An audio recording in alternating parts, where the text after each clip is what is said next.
आपने ये तो ज़रूर सुना होगा कि ये बैंकरप्ट हो गया, उसका दिवालिया निकल गया, उसके सारे एसेट्स को बेच दिए गए क्रेडिटर्स को पैसे देने के लिए, या फिर उन्होंने जिनसे उन्होंने लोन लिया था उनको देने के लिए। लेकिन क्या अगर मैं कहूँ कि अगर आपका बैंक ही बैंकरप्ट हो जाए, हाँ वैसे ये सुनने में तो काफ़ी फ़नी लगता है कि बैंक का बैंकरप्ट हो जाना, बट सपोज़ कि अगर कभी ऐसा भगवान ना करे कि ऐसा दिन आए और आपका बैंक अगर बैंकरप्ट हो जाए, मतलब उसका अगर दिवालिया निकल जाए, तो उस केस में क्या होगा। हाँ जी, मैं पीयूष। तो चलिए जानते हैं आज इसके बारे में।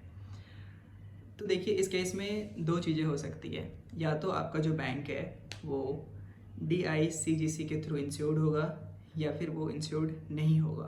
तो अगर आपका बैंक DICGC के थ्रू इंश्योर्ड हुआ तो उस केस में से तो आपको 5 लाख मिल जाएंगे, और अगर नहीं हुआ तो आपके पैसे डूब गए, वो पैसे आपको नहीं मिलेंगे। एक मिनट, आप ये मत सोचना कि आपके बैंक में बस 10,000 ही है और 5,000 ही है, और उस केस में अगर बैंकरप्ट होता है तो ये जो इंस्टीट्यूशन है ये आपको 5 लाख रुपए दे देंगी। जी नहीं, ऐसा नहीं होगा। अगर आपके बैंक में 5 लाख से ज़्यादा अमाउंट है या फिर 5 लाख तक ही है, उस केस में ही आपको DICGC के थ्रू 5 लाख दिए जाएंगे।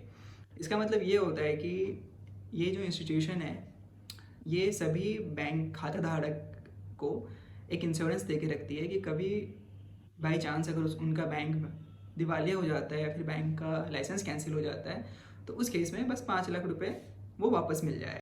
तो अब ये भी जान लेते हैं कि आखिर ये पता कैसे करें कि आपका बैंक जो है वो DICGC के थ्रू इंश्योर्ड है या फिर नहीं है। तो पता करने के लिए सिंपल हम गूगल पे जाएंगे, यहाँ पर लिखेंगे इंश्योर्ड बैंक बाय DICGC। यहाँ पर आपको सारे लिस्ट्स आ जाएंगे, public banks, private banks, cooperative banks, जितने भी सारे बैंक्स हैं।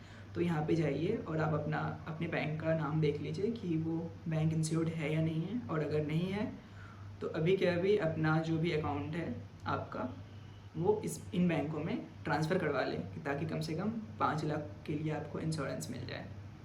धन्यवाद, फिर मिलते हैं।